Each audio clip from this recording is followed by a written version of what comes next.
반갑습니다. 부동산 경매 초보가 오수되기 146번째 방송을 시작합니다. 오늘 이 방송 녹음실에 게스트가 꽉 찼어요. 우리 인생 외에도 전혀 낯선 얼굴들. 예. 한 분은 이선생의 옛날 제자분, 그리고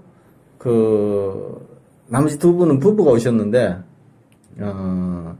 우리가 지금 형식적 경매를, 시리즈를 얘기하고 있어요. 첫 번째는 공유물 분할을 위한 경매, 그리고, 유치권에 기한 경매, 그리고 이 세 번째가 청산을 위한 경매였는데, 이 청산을 위한 경매에 마침, 이 청산을 위한 경매를 해야 돼야 하는 분이 이제 사건을 한번 우리한테 상담을 의뢰를 해왔어요. 그래서 직접 녹음을 하자.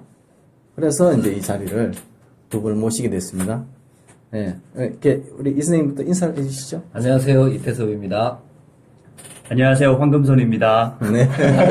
VIP 회원으로 등록되시고 축하드립니다. 감사합니다. 저도 하는. 예, 안녕하세요. 정호성입니다. 안녕하세요. 허은주입니다. 안녕하세요. 한철상입니다. 현직 변호사시죠? 예. 아니, 변호사 소개를 좀 해봐. 예. 여기, 광고. 예. 많아. 이게, 한번. 그렇지. 한 3, 4천 명 들어. 여기 이태섭 선생님한테 민법을 배워가지고 지금 현재 의정부에서 법무법인 법승 의정부 분사무소에서 변호사 생활을 하고 있는 한철상 변호사라고 합니다. 네. 주특기가 뭡니까? 한 2, 3년 민사로 주로 했었고, 네. 최근에 또 이제 형사 전문 펌이다 보니까 형사를 또 최근에 주로 하고 있습니다. 유죄를 무죄로 만들어냅니까? 최근에 또 음주운전 5회 집행유예 기간 중에 5회 범하신 분 구속영장 기각단번 일어나고, 네. 성범죄도 또 하나 무죄 받아놨고, 좀 하다 보니까 형사도 나름 재미있더라고요. 형사는 예. 돈이 빨리 되잖아. 그렇습니다. 그치. 야, 근데 그만큼 민사보다. 몸이 민사보다는 더 거의 노가다입니다. 쫓아다니고 이동이 너무 많더라고요. 형사는 빨리 끝나서 돈벌이가 좀 나아. 예. 민사는 막 1년, 2년, 3년 이렇게 하니까. 예. 지겹습니다, 민사는. 좀 지칠 것 같은데. 아니, 5회 연속 이런 사람을 그걸 아주 좀 이례적인 일이라고 담당 유치하고 계시던 경찰관님도 당신이 이렇게 석방될 줄은 몰랐다. 근데 또 사정이 좀 이런 경우가 많았습니다. 판사하고 자주 술을 먹는 피해자가 좀 사정이 좀 이런저런 사정이 있어서 그게 좀 잘 생계형 여러 가지로 잘 소명이 되는 바람에 판사님도 잘 봐주신 것 같아요. 전국을 찔러 들어갔다 뭐 이렇게. 근데 이 판사들, 영장 전담이라든지 이런 사람들이 변호사 잘 안 만나려고 하는 것 같아요. 안 보죠. 아예 안 만나. 그래도 저희 법대 선배분이 작년에 의정부에서 영장 전담 하셔가지고. 있습니다. 있는데 그분한테 지나가다가 의정부 동네 좁으니까요. 인사를 드렸는데도 눈으로만, 저번에 한번 이제 학번을 밝히고 인사를 드렸는데도 그 뒤로는 눈으로만 한번 슬쩍 이렇게 껐떡하고 지나가시더라고요. 그 양반은 내가 자전거를 가끔 타거든. 예. 한강에서. 예. 근데, 내가, 나한테 전화 오는 게, 카톡으로 전화가 와. 기록 안 남기고. 카톡으로. 굉장히 조심하시더라고요. 엄청 조심해. 보이스톡. 보이스톡으로 전화를 해. 그거 진짜 변호사들이 잘 쓰는 방법인데 기록 안 남기려고. 이제 보이스톡 녹음 안 되나? 아니 근데 그런데 기록이 조금 덜 남으니까 그러니까 좀 부담스러워하는 것 같아. 네, 뭐 전화한 것보다는 상대방 누구하고 했는지 잘 기억이 안 남지 않습니까? 특히나 저같이 의정부에서는 워낙 동네가 좁으니까요. 그냥 괜히 엉뚱한 얘기 나올까봐. 그 양반은 나중에 청문회 불려갈 욕심 같은 게 있네. 그게 아니라 이제 그 양반이 이제 최근에 이제 이렇게 시국 관련한 그 유명한 판결 하나 했어. 그래가지고 그분. 그것 때문에 이제 인터넷에서 오만 공격을 계속 받아. 그러니까 이제 웬만하면은 그러니까 이 책을 안 잡히려고 웬만하면은 변호사들하고는 아예 차단되어져 있는 것 같고 나는 이제 변호사가 아니니까 그러니까 이제 가끔씩 이제 자전거도 타고 그러는데 근데 이제 그 얘기를 들어보니 거기도 굉장히 힘들어하더라고. 정신병 걸리겠다면서. 그거 누구 영장 기각된 사람인지 밝혀도 되나? 아니야. 그냥 넘어갑시다. 자, 공유물 분할, 형식적 경매에서 공유물 분할을 위한 유치권에 기한 경매, 그리고 이제 이 청산을 위한 경매, 요 주제를 얘기를 하고자 합니다. 근데 우리 날마다 요 얘기하면서, 하루에 한 번씩 법률 용어. 그래서 법률 용어를 간단하게 얘기를 서비스를 해주고, 넘어가는 걸로. 그래서 이번 시간에 제가 정한 주제는 해제와 해지. 우리 이 선생이 해제와 해지에 대해서 간단하게 한번 짚어주고. 해제나 해지는 계약의 효력을 없애는 거예요. 그러니까 계약을 체결해가지고 계약의 효력이 막 이렇게 이제 생겨서 계약에 따른 뭐 이행도 해야 되고 뭐 이제 그러는 과정에서 계약을 어기는 경우들이 있잖아요. 네. 계약을 맺었다고 해서 다 계약을 다 지키는 게 아니니까. 그래서 이제 계약의 어느 일방이 계약을 어겨요. 근데도 이제 계약의 효력을 계속 인정을 하면 상대방은 계약에 따라서 다 이행을 하는데 저쪽에서는 계약을 계속 위반하고 계약을 어기면 이게 용납이 안 되잖아. 그러니까 이 계약의 효력을 없애버릴 수 있는 권리가 해제권이나 해지권이에요.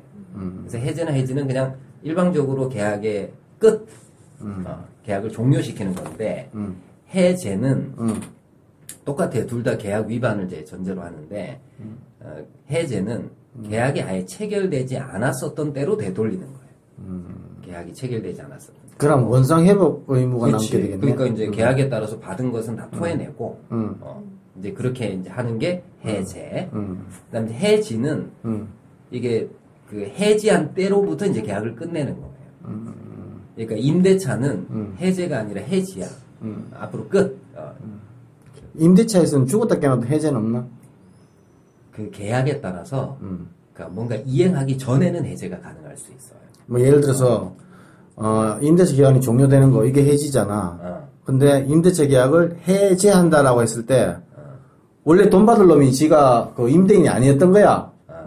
지집 달리면서 지가 주인 행세를 했던 거야. 그러니까 돈을 계속 받아왔어. 임대차 계약을 해제할 수 있는 거야. 그런데 해제는 안 돼. 왜냐면 지가 아니라도 임대차는 다 유효해요. 지가 아니라도. 월세를 계속 받아왔는데. 월세 그대로 썼잖아, 지도. 지는 안 썼나? 집에 썼으니까. 네. 근데 저 원주인 같아 돈 달라고 돈 토해놔라고 그랬는데. 난 몰랐다 그러면 되지. 근데. 아니, 돈을 도와시, 이중 지불해야 될 거잖아. 이중 지불 안 해. 우리 법에 이중 지불 안 하도록 딱 돼 있어. 알아? 그럼 저 원주인은 어디 가서? 원주인은 그거한테 받아야지, 세놓은 놈한테. 그거한테 받아야지, 임차인한테 받을 게 아니고. 그렇게 된 거야? 그러니까 이제. 변호사님 맞아요? 예, 이게 좀. 혹시 그런 거 있지 않을까요? 그러면은 당연히 소유자 아니어도 임대차 계약의 당사자 계약 유효한데 금방 말씀하신 것처럼 내가 주인이다. 그래서 속여서 속인 경우라면은 이 사람은 아니 기방 당하지 않았다면 계약 체결하지 않았을 것이다. 그러면 당신과의 임대차 계약이 유효하지만 한 기망을 이유로 취소를 하겠다. 그렇죠. 취소는 가능할 수가 있어요. 근데 이 취소는 또 해지하고 또 다르죠. 해지하고 좀 다른 거라서. 그래서 우리 변호사님이 쟁점을 확대하시네. 부동산 공부할 때 나왔어요. 부동산 민법에. 부동산 공부하셨어요? 네. 네. 해제와 해지. 네. 좋습니다. 자, 오늘 여기서 법률 용어, 해제와 해지. 우리 이제 다 이 구별을 안 하잖아. 해제, 해지, 네. 취소. 다 비슷하고. 없던 걸로 없어지는 거, 그냥 끝나는 거. 근데 이제 이 취소는 계약을 체결하는 과정에서 뭔가 문제가 있었던 경우고, 해제나 해지는 계약을 위반했을 때 이때 이제 하는 거니까 좀 성격이 좀 달라요. 자, 그거에 따라 가지고 완전히 사람들이 소송한 거라든지 법률적인 쟁점이 달라진다. 그렇지. 네. 자, 좋습니다. 자, 이번 주 주제, 청산을 위한 형식적 경매. 형식적 경매 두 가지는 짚었고요. 어떤 경우에 이 청산을 위한 형식적 경매를 진행해야 될까요? 이게 이제 청산을 위한 형식적 경매라는 것은 쥐고 있기가 힘드니까 팔아서 돈으로 가지고 있는다 이런 얘기인데 우리 민법에 이제 이런 제도들이 몇 가지가 있어요. 예를 들면 이제 어떤 경우가 있을 수 있냐면은 어떤 사람이 재산을 가지고 있는 사람인데 이 사람이 갑자기 실종이 돼 버렸어. 그러면 이제 이 재산 누가 방치가 되잖아요, 그죠? 그러니까 그럴 때는 이제 법원이 이런 사람을 부재자라고 해서 부재자 재산관리인을 선임하기도 해요. 근데 부재자 재산관리인이 이 재산을 그냥 계속 들고 있기가 힘드니까 이거를 법원에다가 이제 차라리 매각을 해서 돈으로 좀 들고 있게 해달라 이렇게 이제 법원에 이제 허락을 받아서 그래서 이제 경매를 넣을 수가 있어요. 이제 법원이 이제 매각 명령을 내릴 수가 있고 상속인이 있는데도 불구하고 국가가 그렇지. 그 부재자 재산관리는 주로 상속인으로 될 만한 사람이 돼. 근데 아직은 죽은 게 아니기 때문에 이제 뭐라고 할 수는 없죠. 이제 그런 제도가 이제 있어요. 활용은 거의 안 돼. 활용은 거의 안 되고 그 다음에 이제 또 어떤 게 있냐면은 그 상속을 받았어요. 상속을 받았는데 상속을 받으면은 이렇게 재산을 가지고 있는 사람이 돌아가시면은 일정 범위의 이제 그 자녀들이라든지 배우자가 이제 당연히 그 재산을 취득하는데 이게 상속이라는 게 양날의 칼이야. 그러니까 재산만 취득하는 게 아니라 빚도 물려받아요. 이게 이제 돌아가신 분이 빚이 많으면은 그러면 이 상속 받은 것이 오히려 이제 상속인한테는 엄청난 부담이 된단 말이지. 그래서 이제 우리 민법에 이제 어떤 제도가 있냐면은 상속을 포기할 수 있는 제도가 있어요. 그 상속을 승인할 수 있는 제도도 있고 상속의 이제 승인 포기라고 얘기하는데 승인할 때도 조건을 붙여서 승인할 수 있어요. 빚은 물려받는데 다만 물려받은 재산으로만 빚 갚는다. 이렇게 조건을 붙여가지고 물려받는 거. 이거를 이제 상속의 한정 승인이라고 얘기해요. 한정 승인. 이제 한정 승인을 하게 되면은 그러면 청산을 해야 될 거 아니야. 비청산을. 그러니까 상속 물려받은 빚을 다 갚아야 되니까 갚을 때 이제 그 상속받은 재산을 팔아서 갚든지 뭐 이렇게 해야 될 거 아니에요. 이때 팔 때 이제 한정 승인자가 법원에다가 여기 이제 경매를 할 수 있도록 신청을 하는 거예요. 그럼 이제 법원이 이제 경매를 이제 내려주면 그러면 이제 그걸 이제 매각을 해서 돈으로 바꿔가지고 빚 변제를 한다든지 이런 것들이 청산을 위한 경매가 되죠. 아니 건물 부동산을 그냥 내가 비싼 값에 팔아가지고 내가 비싼지 않게 이걸 왜 안 하고 굳이 법원을 경매를 잘 안 청구하면 팔리니까 그렇지. 저 밑에 이제 뭐 근저당이라던가 어떤 것들이 또 많은. 그런데 채권자들은 경매보다는 예를 들어서 뭐 비싸게 팔 수 있으면 더 많이 받으니까 원래는 그냥 매각을 뭐 경매를 안 하고 하는 게 더 좋을 수도 있잖아요. 그러면은 이제 경매를 안 하고 채권자들하고 합의가 되면은 경매 없이 그냥 매각도 가능한 건지. 그럼요, 가능하죠. 지금 예. 말씀하세요. 그런데 그런 채권자들은 뭐 이제 채권자들에게 전부 다 그런 거에 대한 동의를 다 받아서 아마 그렇게 해야 될 거예요. 아니면 이제 어떤 위험이 있냐면은 한정 승인을 했어요. 한정 승인은 이제 법원에다 신고하는 방식으로 한단 말이에요. 그리고 이제 법원이 이제 결정을 하고 고지를 한단 말이에요. 이래서 이제 한정 승인 효과가 생기는데 한정 승인을 하고 난 다음에 재산을 팔아먹잖아요. 네. 그러면은 이게 한정 승인의 효과가 없어질 수가 있어요. 단순하게 승인한 것으로 인정을 해가지고 빚을 고스란히 내 상속인 고유 재산으로 다 갚아야 되는 상황이 생길 수가 있어요. 그러니까 경매를 통해서만 그거를 청산이 가능하다라고 뭐 이렇게 알고 있는 거는 제가 잘못 알고 있는 거예요. 아니요. 그렇지 않고 네. 이게 이제 보통은 한정 승인을 하고 난 다음에 이 재산을 팔면 이게 이제 상속 재산을 부정하게 소비했다 이렇게 평가가 되면 단순 승인으로 가요. 근데 이게 채권자들한테 갚아주려고 팔았다. 그럼 이제 부정하게 소비한 건 아니잖아. 이럴 때는 이제 단순 승인으로 안 간단 말이에요. 근데 단순 승인으로 갈 위험성이 조금 있는 거지. 그래서 왜냐하면 이제 상속 채권자들이 뭐라고 했어요? 너 헐값에 판 거 아니야? 라고 문제 제기를 하고 그렇게 되면 이제 네 재산으로 빚 갚아라고 하면 분쟁이 생길 수가 있는 거예요. 일종의 공정성을 담보하기 위한. 그래서 경매를 한다는 그러죠. 거죠. 그러면 지금 우리 그 성함이 호성님. 정호성 씨. 예. 정호성 씨는 좀 한때 유명했었죠. 그분. 어디서 많이 들은 거지, 그래서. 출품이 기쁨에게 뭐고. 그건 승 아니야. 네, 정호승 시인이고, 이 정호승 씨는 좀 청와대에서 성. 어느 분을 너무 잘 모시다가. 너무 잘 모셔가지고. 딸려만. 자, 지금 그 개요를 좀 얘기를 해주시죠. 지금 현재 상황. 개요가 지금 상속이 어떻게 되었고 지금 법원에서 어떤 절차를 거쳐가 현재에 와 있다 하는 얘기를 좀 해주시죠. 바로 이렇게 들어가도 되나요?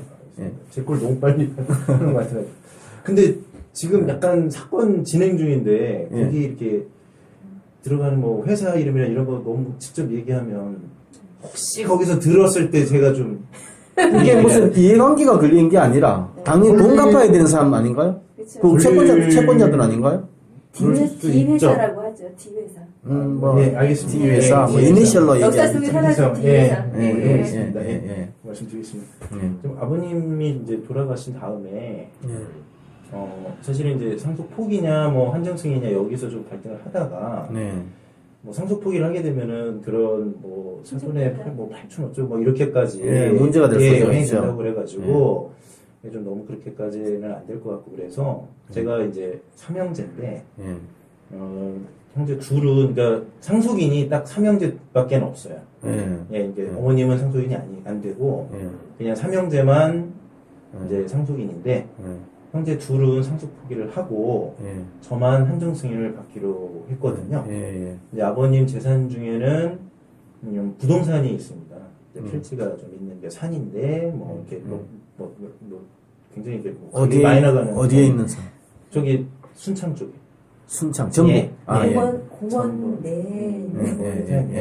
있어요. 그래서 그게 그런데 이제 평수는 좀 크고요. 산이다 보니까 그렇게 되는데 가치가. 제가 이제 그거를 아버님에게 평소에 듣기를 이제 살아 생전에 평소에 듣기를 이제 거기에 이제 근저당이나 이제 가압류라든지 이런 채권이 있는데 거의 다 이제 너무 오랫동안 한 15년 이상 20년이 넘는 동안이 지나서 다 소멸이 됐다. 이렇게 이제 소멸 시효가 다 지났다. 이제 이렇게 얘기를 들은 거죠. 그렇게 얘기를 평소에 들었고요. 그런데 이제 그래서 제가 한정승인을 받으면서 좀 이제 제 딴에는 뭐 처음에는 그걸 상속 포기 비슷하게 생각을 해서 그냥 한정승인을 좀 뭐 우스개 생각해서 그런지 제가 이제 다 직접 적어서 그 상속 목록을 제가 만들었습니다. 그러니까 적극재산, 저도 이제 적극재산, 소극재산 뭐 이런 다 써서 것들은 빚하고 받을 돈하고 남은 돈하고 이제 그렇죠. 그 얘기죠.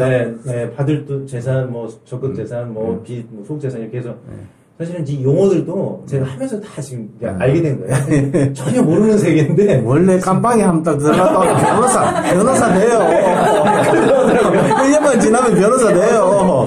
지금 제가 몇 개월 만에 지금 막 이런 용어들을 지금 너무 많이 써가지고 예전에 제가 이런 한 번도 써본 적이 없는 용어들을 막 쓰고 있는데 그래서 제가 그걸 다 썼어요. 그런데 알 수 있는 방법이 없잖아요. 제가 뭐 빚이라든지 이게 어떤지 그리고 금액도 사실은 잘 몰라서 등기부 등본에 있는 것만 가지고 일단 등기부 등본에 있는 거는 저는 이제 그게 건저당 2건, 근저당 2건, 가압류 4건입니다. 가압류 전체 금액은 커요. 예, 그렇죠. 예, 그죠. 예, 1억은 넘으니까요. 전북 순창에 있는 임야가 평수가 꽤 큰 모양입니다. 예. 아니, 근데 그냥 다 거기다 넣어야 되니까 막 다 넣은 것 같아요. 딴 데 넣을 게 없고 하다 보니까. 그렇게 된 것 같고요. 그래서 가압류는 사실은 금액이 얼마인지도 안 적혀 있기도 하고, 등기부 등본에는. 그래서 굉장히 처음에는 안 썼어요. 금액을 알 수가 없기 때문에, 그걸 쓰지 않고, 근저당권은 금액이 있기 때문에, 그 내용을 가지고 그냥 거기다가 쓴 거죠. 그 소극재산 목록에다가 그거를 썼습니다. 그래서 제가 쓰고 한정생을 넣었는데 거기서 이제 보정 명령이 와서 왜 금액을 안 적었냐? 금액을 써라. 이제 뭐 가압류 금액 같은 걸 써라. 그래서 다시 온 거예요. 그래서 제가 법원까지 찾아가서 사실은 뭐 그것도 어떻게 아는지 정말 방법을 몰랐었는데 이제 뭐 법무사라든지 이런 쪽에 도움을 좀 받아가지고 뭐 어디 법원에 가서 이제 그거를 사건 번호로 해서 뭐 검색을 하면 된다 그래서 다행히 뭐 너무 오래된 건 다 없어진다고 하는데 뭐 어떻게 남아 있었습니다 그쪽에서. 그래서 금액이 적혀 있더라고요. 그 이제 어느 정도 금액을 가지고 가압류를 했는지가 그 내용을 적어서 이제 승인을 받았어요. 그 금액 가지고. 근데 저는 사실은 이게 다 소멸된 걸로 알고 나중에 다 이걸 지울 수 있다고 생각을 한 거죠. 제 생각에는. 왜냐면 소멸이 되면은 다시 살아나지 않는다는 거를 제가 알고 있어가지고, 거기에다가 재산을 쓰고, 나중에 제가 한정승인을 받은 후에, 소멸된 거는 다 지우고, 소멸되지 않은 재산은 제가 한정승인으로 그러면 갚겠다. 저의 이제 생각은 그거였는데, 나중에 이걸 승인을 받고 나서 상담을 좀 받아보니까, 채권이 그러니까 원래는 없어졌는데 소멸됐는데 제가 한정승인에다가 그 목록을 쓰면서 채권이 살아났다고 얘기를 하는 거예요. 잠깐만 제가 말씀드릴게요. 채권의 부활 너무 놀랐어요. 그게 오케이. 자, 그게 이제 그 상담을 누가 했는지는 모르겠으나 잠깐만요. 제가 좀 끼어들게요. 자, 청취자분들의 이해를 돕기 위해서 우리 선생님께서 그 재산 명시를 하는 그 과정에서 상속 적극재산, 소극재산 뭐 얘기를 하셨잖아요.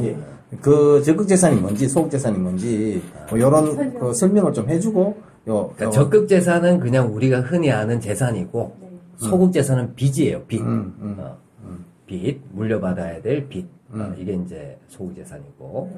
근데 이제 아까 이제. 그걸 법원에다가 이제 이렇게 적어서 낸다, 이제. 한정승인 신고를 할 때는 상속재산 목록을 작성해서 제출하도록 돼 있어요. 그러니까 한정승인 신고서에다 이제 목록을 첨부를 해야 되는데, 그러면 이제 상속재산이 뭐다? 이 상속재산은 이렇게 우리가 흔히 알고 있는 재산만 들어가는 게 아니라 빚도 들어가는 거예요. 빚도 상속의 대상이 되는 거니까.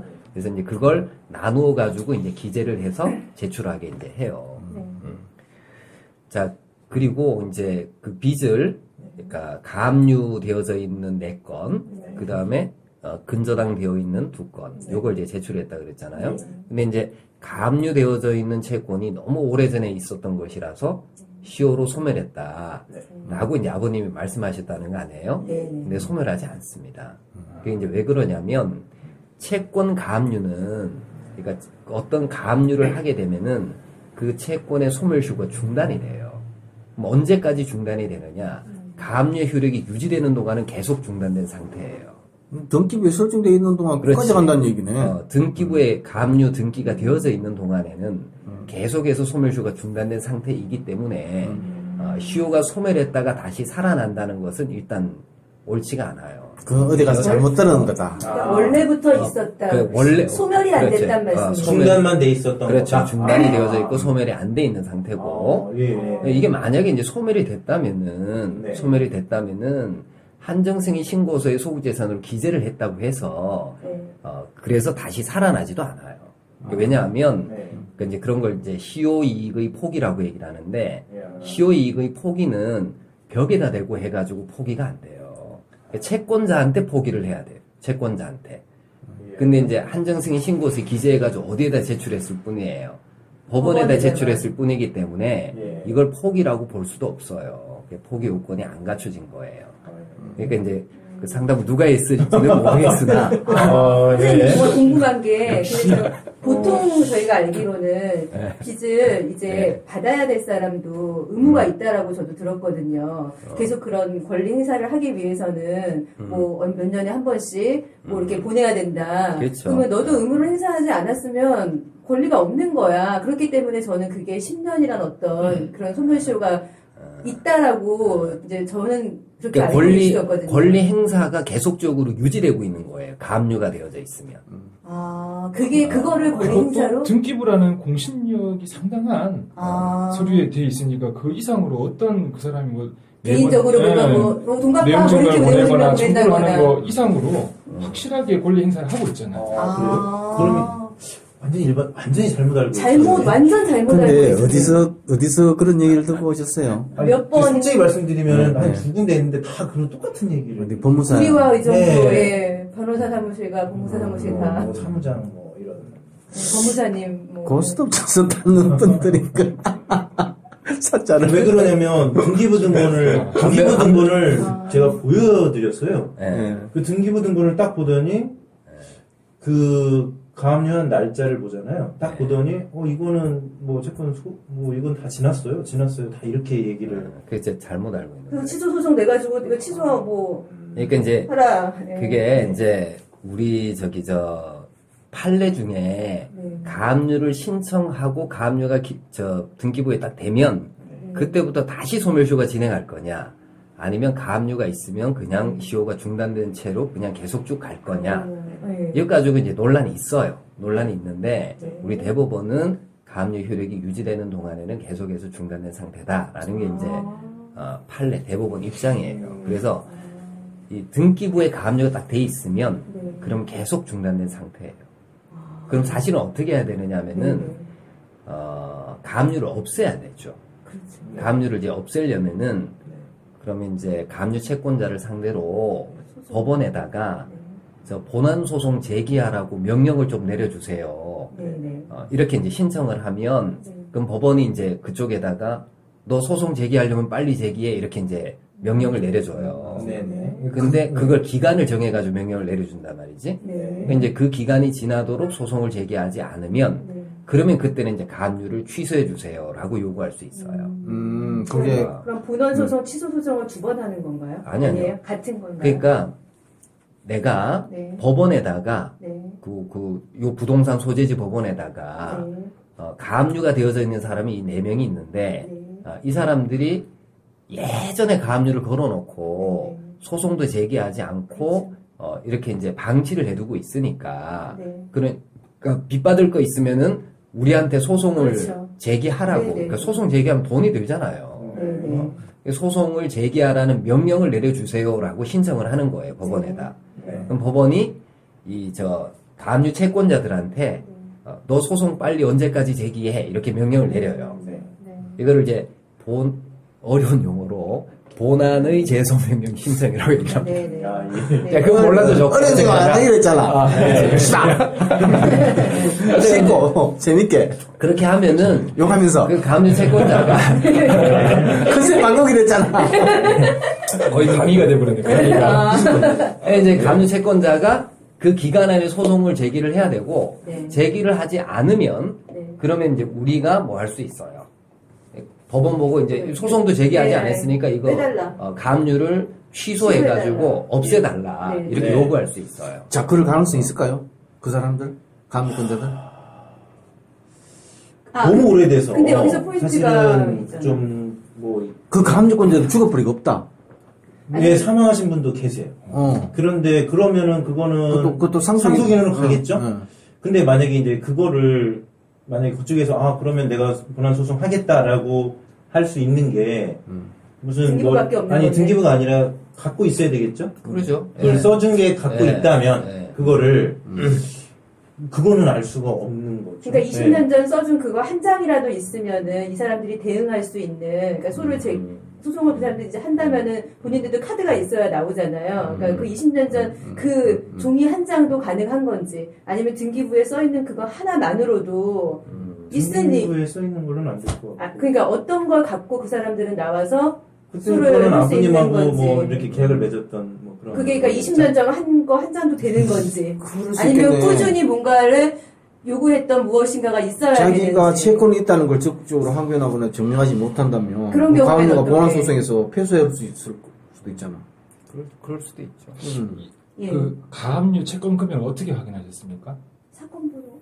사건 번호를 가지고요. 예. 그 가압류를 걸었던 법원에 가서 그래서 기록이 네. 어떻게 기록이 남아있어요. 기록이 남아있어요. 남아 네, 있었어요. 네. 그 거기 오래된 보면은 법원에. 가압류를 신청하려면 채권 금액이 얼마고 예, 예. 소비자 계약서가 있거나 할 거 아닙니까? 계약서까지는 제가 못 봤어요. 금액만 보고 왔죠. 금액만 봤어요. 왜냐면 금액이 법무공무원이 기재를 할 때는 예. 첨부된 서류가 있었으니까 그걸 보고 기재를 했을 텐데요.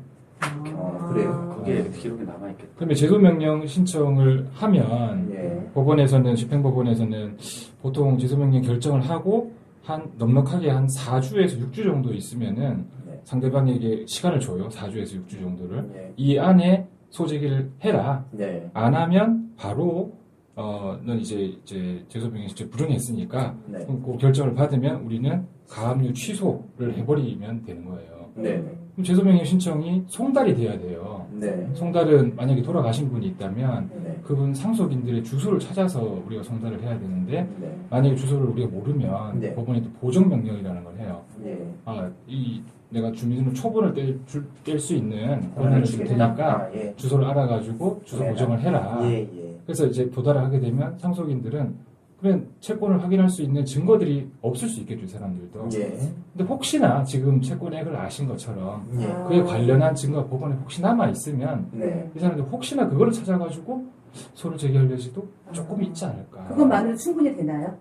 소를 저 제기하면. 계약서에 서로 이제 도장 찍은 게 이게 있으면 있으면은 시간과 그리고 상관없이. 그게 위조됐거나 뭐 이런 게 아닌 이상 네. 가압류를 걸기 위해서 네. 어떤 그게 있기 때문에 그 사람들이 확보를 한다면 똑같은 예, 예. 방법으로. 네. 그런데 제가 볼 적에는 어떻게 얘기를 했냐면은 이게 어느 정도 시간이 지나면 없앤다는 거죠. 그 법원에서. 근데 어떻게 이게 진짜 정말 운이 그분들도- 좋게 남아 있었다라고 하면서 저한테 그거를 알려준 거죠. 그 금액 자체를. 그래서 예, 굉장히 오래됐잖아요. 보통 그렇게까지 오래 보관을 안 한다고 하더라고요. 그 서류 자체는. 그래서 서류 보관 연도가 있지 않을까요? 원래는 지났대요. 지났는데 한번 뒤져보니까 나왔다. 뭐 이렇게 해서 운이 좋은 거예요. 막 이러면서 운이 나빴던 거지.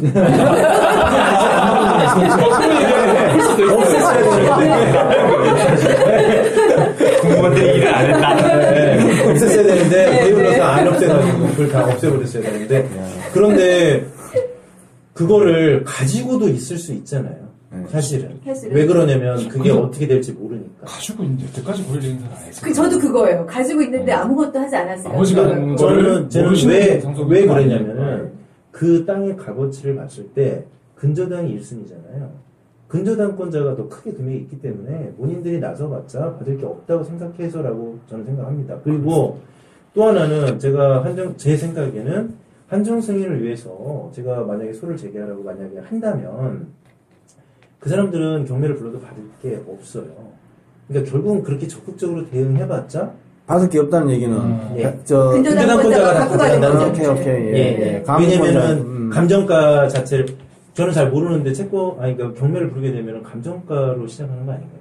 그렇죠. 1차 매각이 감정까지 시작하고. 그래서 감정가를 봤을 때 근저당권자들이 다 가져가고 나면 그 뒤에 가압류자들은 그렇다면 굳이 한정 상속을 받아가지고 이걸 처리해야 될 뭐 실익 같은 게 있습니까? 없지 않습니까? 돈이 남아야 이걸 빚잔치를 하고 내한테 얼마 남아야 이걸 하는 어떤 실익이 있지 않습니까? 미래자산. 가압류권자도 가져갈 거거든요. 거기에 뭔가 역사가 있어요. 이 역사가 좀 있어서. 그러니까 제가 이거를 처리를 하면은 그러니까 한마디로 말씀드리면 근저당권자가 두 분이 있잖아요. 두 명이 있잖아요. 그러니까 하나는 뭐 회사고 하나는 개인인데 1순위자가 그러니까 여기 조금 더 복잡한 게 또 있습니다. 엉키는 게. 그래서 뭐냐면 근저당권 1순위자가 오래된 그 D 회사는 좀 큰 회사예요. 그 회사가 못 받아가면 그 회사가 돈이 있을 수 있다. 그 회사가 이제 없어진 회사인데 그 회사가 있을 때 이제 근저당이 설정이 됐고 그 회사가 지금은 이제 없어졌고 그 똑같은 이름으로 있는 회사가 또 있어요. 있는 회사가 있는데 제가 이제 확인을 했죠. 그것 때문에 그 회사 쪽에 전화를 했더니 법무팀을 바꿔줘서 법무팀에게 그 오래된 그 옛날 예전 그 대우전자 죄송합니다. 네, 그 대우전자를 말씀드릴게요. 그 대우전자의 그 채권이 있는데 이거를 내가 뭐 처리를 하려고 하니까 뭐 이런 것들이 있는지 알고 싶다. 이제 그런 걸 물어봤죠. 그랬더니 본인들은 법인이 번호가 다 바뀌었고 법인이 자체가 이제 다른 법인이라는 거죠. 그렇죠. 그래서 그쪽의 일에 대해서 자기들이 뭐 관여할 수 있는 건 아무것도 없다. 제가 단순하게 생각해도 법인 등록 번호 자체가 다르고 회사가 다른데 이미 파산 절차를 밟았든지 뭐 그 회사가 이제 사라지고 없잖아요. 그럼 돈 받을 권리자가 당연히 없는데 이 선생 어떻게 생각해요? 그 사람이 건지당권자로서 돈을 받아갈 수 있나? 법인 등기부를 한번 봐야 돼요. 이게 합병이 됐을 가능성이 많아요. 흡수 합병이 됐든지 뭐 이렇게 될 가능성이 그럼 그 권리를 그대로 가져간다? 그렇지. 그 권리를 법인은 번호는 바뀌었지만 그렇죠. 합병으로 들어갔을 확률이 있다. 왜냐하면 이름이 있기 때문에 그렇게 말씀하시는 거죠. 그렇게 되면 만약에 이제 어떤 거냐면은 이런 거를 만약에 뭐 경매를 해서 1순위잖아요. 그러면 뭐 이거를 제가 줘야 되는데 그거를 예를 들어서 제가 뭐 경매를 할 적에 그쪽으로도 경매가 가는 거를 통보를 하겠죠. 그 채권자들에게는 통보를 하겠죠. 그러면 만약에 이런 상황들로 옛날 걸로 해서 통보를 하게 되면 그러니까 그쪽 법무팀이 잘 몰라서 뭐 그렇게 얘기를 한 건지 만약에 아무런 대응이 없으면 경매가 진행이 되면 법원에서는 채권 계산서 제출하라고 하겠죠.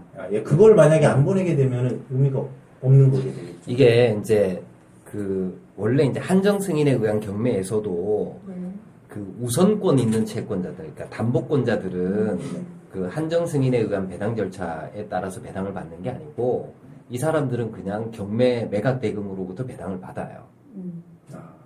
근저당권자들은.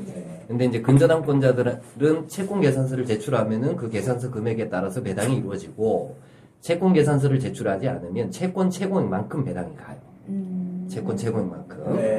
그러니까 이만큼은 그 경매 법원에서 빼가지고 그냥 준단 말이에요. 근데 이제 저쪽이 이제 그 경매상 채권자의 그 지금 소재 내지는 존부가 불확실하잖아요. 그렇다고 해서 안 줄 수는 없으니까. 지금 우리 한정 승인의 쟁점은 이 사건의 쟁점은 딱 이거네.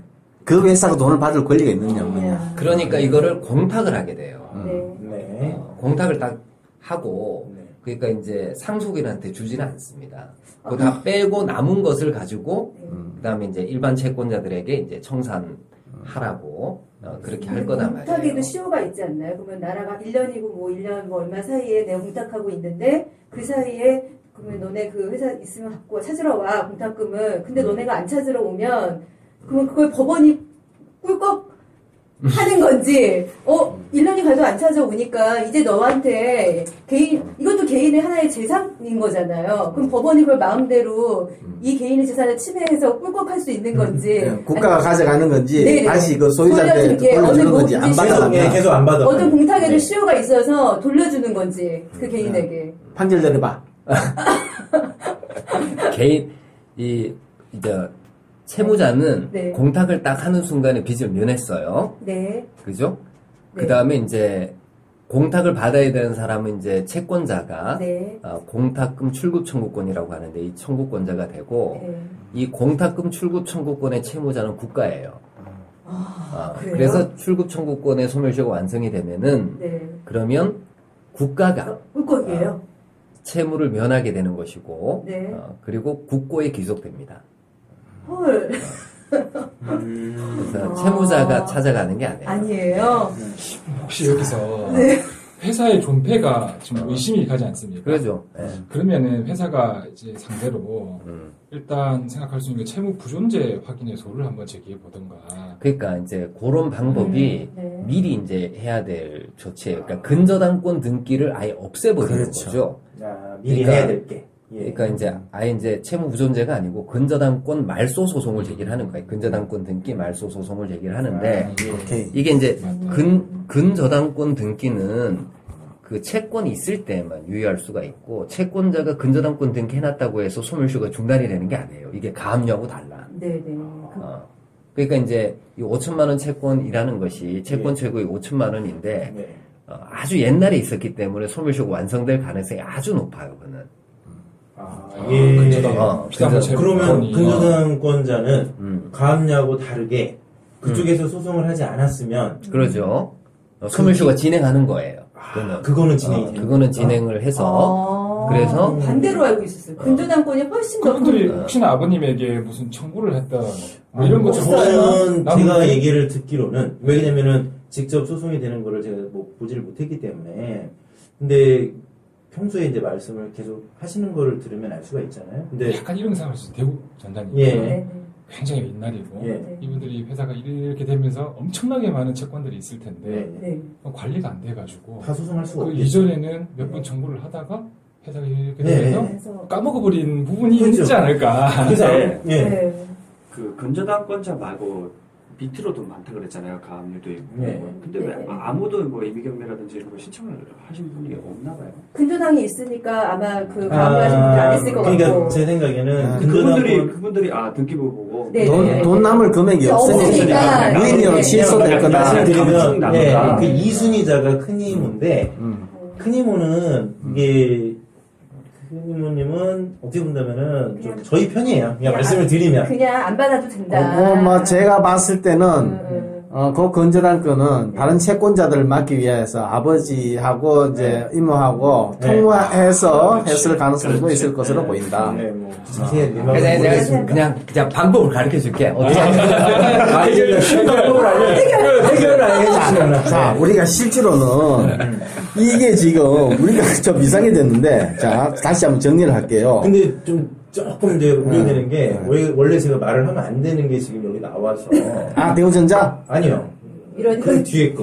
이순희. 네, 왜냐면 이게 일반 채권자가 듣게 되는 뒷째 채권. 아니죠. 그거는 또, 그건 뭐, 내가 그럴 가능성이 있다는 얘기고. 상관없습니다. 통보했다는 증거 없어요. 예. 아버지하고 큰님 뭐 무슨 일이 있었는지 알 수 없어요. 저는 알 수가 없죠. 저희가 예. 아니, 내가 단순하게 추정하는 거지. 그것까지는 그렇죠. 무슨, 본인 입에서 나온 것도 아니고, 예. 그건 자, 모르겠고. 정리를 하고 네, 자. 솔루션은 자, 솔루션. 지금 이야기가 이상한 방향으로 흘러갔는데, 우리가 지금 그 형식적 경매. 경매에서, 예. 자, 유치권에 의한 경매, 그 공유분할소송에 의한 경매를 제외한 마지막 그 청산을 위한 경매를 얘기하고 있는데, 청산을 위한 경매에서는 대표적인 게 한정 상속을 받았을 때, 즉, 재산보다 빚이 더 많거나 그 빚의 크기를 모를 때, 이제 이거를 그 빚만큼 대신 처분하고 남는 거는 내가 가져가겠다. 그래서 이제 그거를 경매에 붙여서 이제 우리 경매 매각에서 재산을 현금화하는 그런 과정을 얘기하고 있는데, 어떻게 하다 보니까 이제 우리 정 스님께서 이제 갖고 오신 게 이제 지방에 있는 임야인데, 첫 번째, 두 번째 건저당이 설정되어 있고 쭉 가압류가 되어 있는데, 첫 번째, 두 번째 건전한권자가 받아가 버리면 이 가압류권자도 받아갈 돈이 없을 정도의 재산이에요. 그죠? 네. 근데 이제 첫 번째 건전한권자가 예를 들어서 채무가 없다. 네. 예. 아니, 채권이 없다. 네. 라는 게 밝혀지면 이제 그 이순위권자는 이모니까 이모는 받아가도 좋다. 이거잖아요. 그죠? 그렇죠. 예. 그렇게 되는 게 제일 해피한 방법이잖아요. 그렇죠. 예. 자, 우리 여기서 이제 우리 이 선생의 솔루션. 우선은 이제 몇 가지를 이제 형식적 경매하고 그 다음에 강제 경매나 임의 경매가 좀 차이가 있어요. 그러니까 형식적 경매는 일반 채권자들 배당 요구가 안 돼요. 네. 청산을 위한 경매에서는 네. 일반 채권자들, 그러니까 가압류권자들이 배당 요구 신청을 할 수가 없어. 그러니까 가압류권자들한테는 배당이 안 돼요. 아예 배당이 안 된다고요? 아예 배당이 안 돼요. 끝나고 나서도요? 그러니까 이거를 그 청산을 위한 형식적 경매는 담보권자들에게는 배당을 해줘요. 근데 일반 채권자에게는 배당을 할 수가 없습니다. 배당을 하지 않고 상속인한테 돈을 줘서 상속인이 채권 신고를 받아가지고 이렇게 나눠주도록 청산을 하도록. 이게 이제 청산을 위한 그 경매라는 거예요. 그죠? 잠깐 여기서 궁금한 게, 그러니까 청산을 위한 경매를 했을 때, 그 국가에서 근저당권자라든지 이런 담보권을 있는 사람에게는 국가에서 돈을 주고, 그렇죠.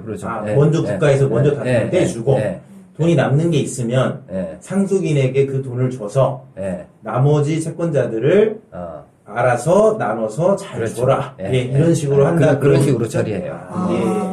반면에 강제 경매나 임의 경매를 하게 되면은 거기에 걸려 있는 가압류권자들은 경매 개시 결정 등기 전에 가압류권자들은 이 배당 요구를 안 해도 배당할 금액을 산정을 해가지고 공탁을 하도록 돼 있어요. 네. 그죠? 그러니까 지금 순창에 있는 그 임야는 임의 경매든 강제 경매든 들어가면 거기에 쭈루룩 달려있는 가압류권자들에게 다 배당이 되는 거예요. 임의 경매는? 임의 경매는 이제 저당권 실행 경매단 말이에요. 저당권 실행 경매든 일반 채권자에 의한 강제 경매든 이렇게 가면 그쪽으로 가는 거고, 그 다음에 청산을 위한 형식적 경매를 가면 그러면 저당권자들에게는 배당이 되고, 그 다음에 일반적인 가압류권자들에게는 배당이 안 되고 민법상의 이제 청산 절차에 따라서 이루어져요. 이렇게 이제 처리가 되니까, 그럼 이제 어떻게 가야 되느냐면은 우선은 형식적 경매 쪽으로 가야지. 그래야 그 돈이 내한테 온다. 상속인한테 이제 조금 떨어질 수가 있어요. 그죠? 그럼 이제 형식적 경매로 가려면은 일단은 선순위 저당권을 먼저 없앨 필요가 있어요. 왜냐면 이제 이 선순위 근저당권자에게 5천만 원이 그냥 바로 공탁이 될 수 있기 때문에 제일 문제되는 새끼를 갖다 목을 쳐버려야지. 일시를 건자. 그거를 정리를 해놓고 난 다음에 형식적 경매로 들어가면은 돼요. 근데 만약에 해보시다가 그게 실제 권리 행사가 이제 권리가 있고 이래 버리면 좀 이제 뭐 큰 실익이 없으실 거 아닙니까? 그렇죠. 그러면 포기해버리면 되는 거고.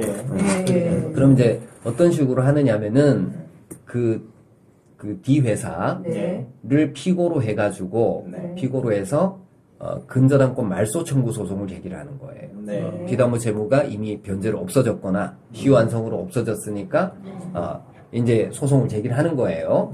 그러면 틀림없이 보정 명령이 떨어질 거야. 왜? 피고 없으니까. 피고 없으니까. 피고를 특정하라. 피고를 제대로 특정을 해라. 그러면 이제 이게 그때는 어떻게? 이제 법인 등기부 확인을 한다든지 해가지고 현재 이렇게 인수된 회사. 그 회사를 상대로 해야 될 거예요. 대우전자 아예 파산하지는 않았을 것이고, 파산하지는 않았을 것이고, 뭔가가 있을 거예요. 이게 흡수가 됐든지 뭐가 됐을 거다 법인 말이야. 등기부가 대우전자 주식회사 있는 법인 등기부가 떼보니까 거기가 이제 그 위니아 대우에서 같이 이렇게 돼 있더라고요. 그치, 그쪽으로 합병이 됐을 거예요. 그래서 전화를 했더니 그 법무팀에서는 아무것도 해줄 게 없다. 우리는 모르겠다 이거는 사람들이. 그쪽은 잘 몰라서 이제. 근데 합병 계약서 같은 거를 보면 또 내용을 알 수도 있으니까. 그 법인 등기부에 이제 그쪽으로 이렇게 합병이 흡수가 됐다라고 나오면, 그러면 이제 그 권리를 그 대우전자 위니아 거기가 가지고 있는 거예요. 근데 거기를 픽으로 특정해가지고 소송을 제기하고 네네. 응소하든 말든 그거는 차후 문제고 이미 시간이 너무 오래 지나서 이 피담보 채권이 모르지 않을까요? 모르겠대요. 시효로 소멸했고 네. 그러니 말소를 해달라, 말소를 좀 협력하라라는 이제 판결을 받으면 하면 돼요.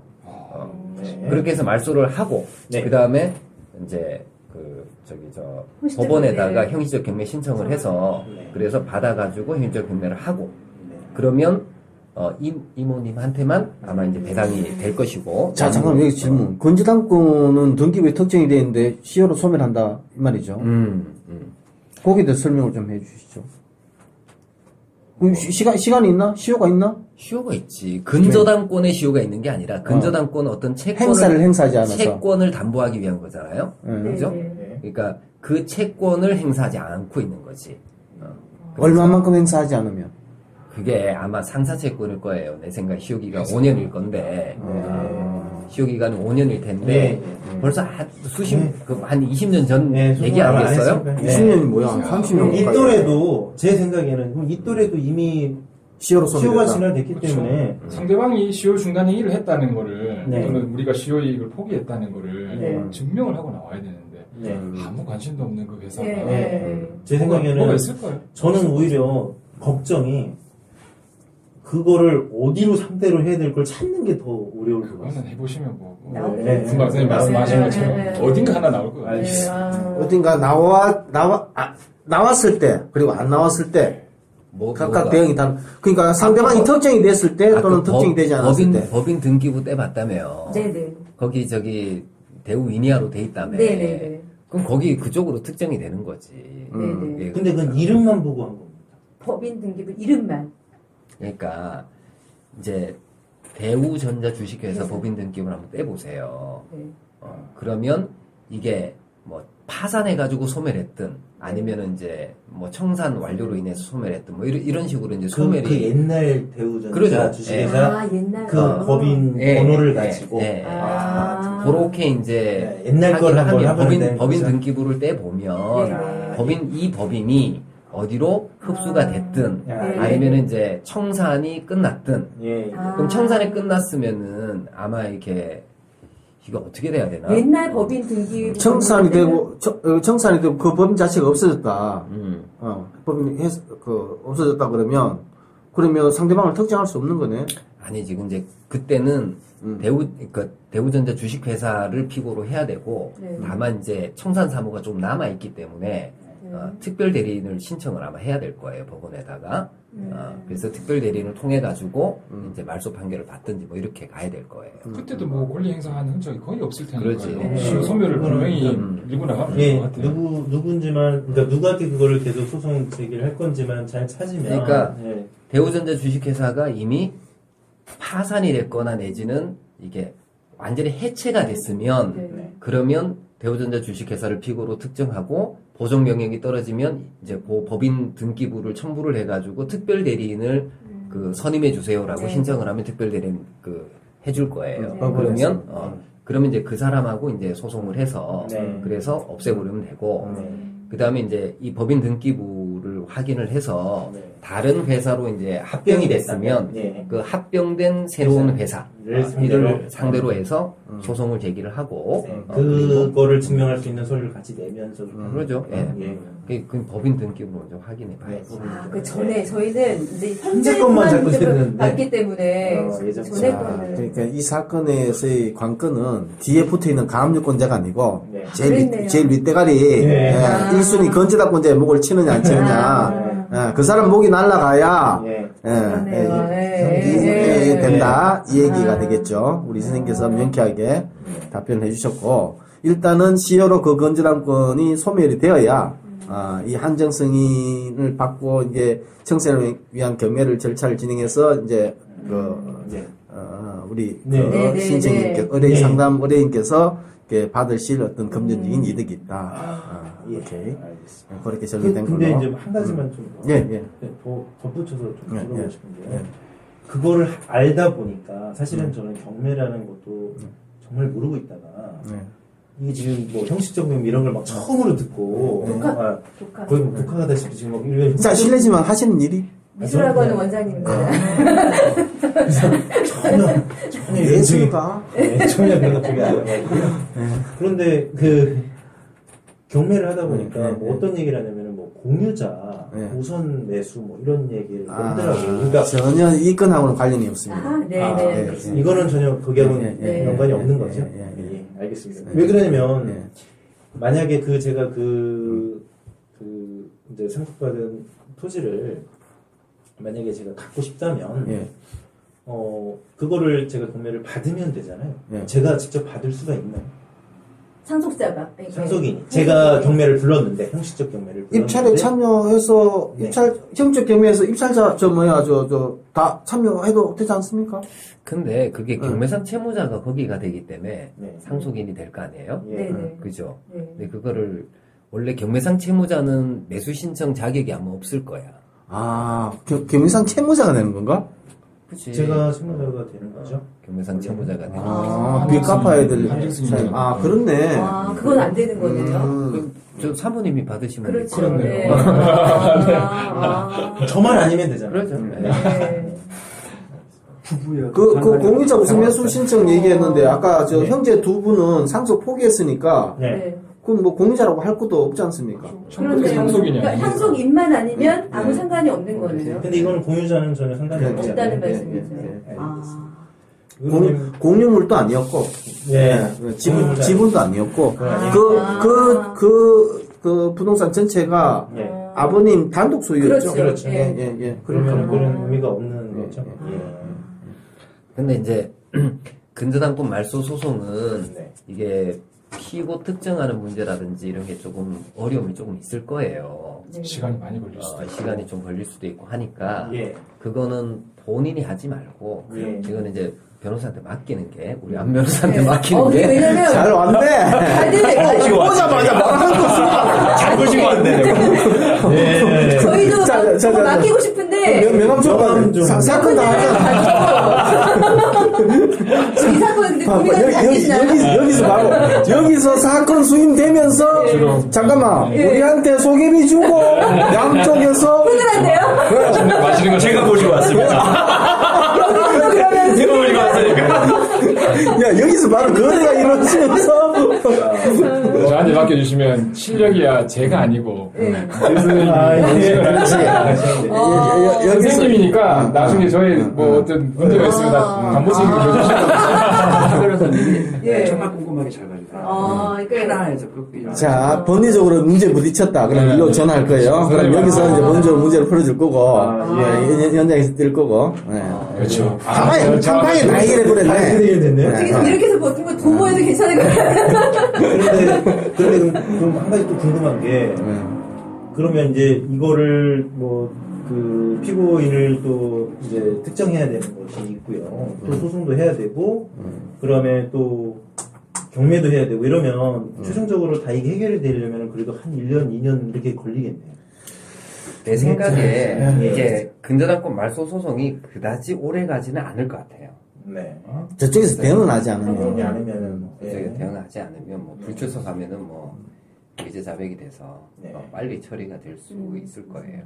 그래서 그게 처리가 되고 그 다음에 이제 한정승인에 의한 청산을 하겠다고 해서 경매를 넣고 보통 경매가 들어가면 한 1년 정도 걸리나요? 경매 넣고 하면 경매 넣고 그 입찰에 참여하고 잔금 넣고 배당 받고 그 돈 받아가지고 세권자한테 주고 8년 넘어갈 것 같은데요. 다 정리하려고 그러면 길게는 한 2년, 한 1년 6개월 1년 넘어갈 거다. 1년은 넘어갈 거라고 생각하고 있어요. 알겠습니다. 역시 선생님 오늘 여기 어쩐지 신을 잘한 것 같아가지고 또 벌써 58분 1시간 가까이 됐네요. 자, 오늘 고생하셨고요. 더 의문점 있으면은 뭐 전화로 얘기하셔도 되고. 알겠습니다. 너무 잘. 자, 우리 형식 경매 시리즈 중에서 세 번째 방송. 우리 간단하게 우리끼리는 한 1, 20분 하고 다른 주제로 넘어가려고 했었는데 이 어린이 찾아와가지고 이 얘기를 하다 보니까 그건 1시간 가까이 진행이 됐네요. 자, 여기서 마치는 걸로 하겠습해주신 분들 고맙습니다. 감사합니다. 네, 고맙습니다.